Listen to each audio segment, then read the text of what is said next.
বান্ধবীদের সাথে সময় কাটাতে কতই না ভাল লাগে, সেটা যেখানেই হোক।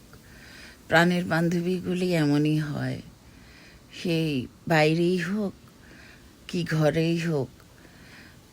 কোয়ালিটি টাইম স্পেন্ড করতে বেশি কিছু লাগে না।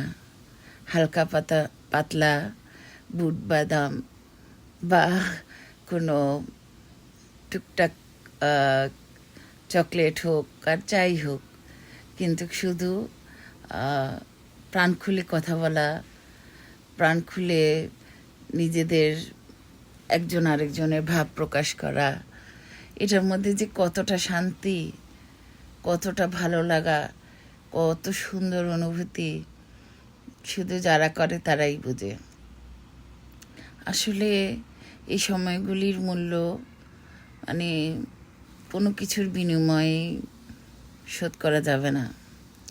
আলহামদুলিল্লাহ, আমার জীবনেও এত ভালো ভালো বান্ধবী পেয়েছি, যাদের জন্য আমার মানে অনেক খারাপ অবস্থায়ও যখন থাকি, তাদের সাথে একটু কথা বললে, তাদের সাথে একটু সময় কাটালে, তখন নিজেকে অনেক অনেক সৌভাগ্যবান মনে হয় যে আল্লাহ নিশ্চয়ই কোনো কিছুর উসিলায় আমাকে এমন সব বান্ধবী দিয়েছে।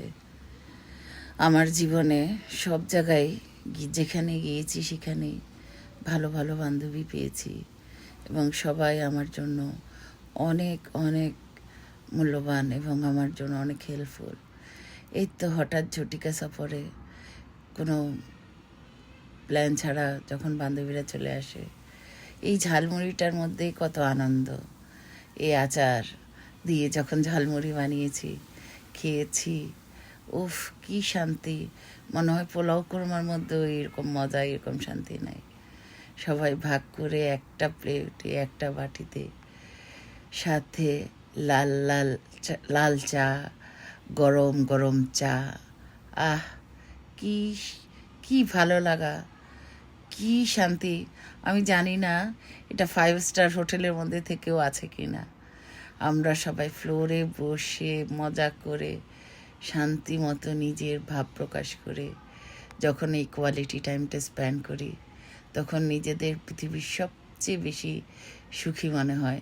কার কার জীবনে এইসব মুহূর্তগুলি আছে, শেয়ার করো এবং কমেন্টস করো।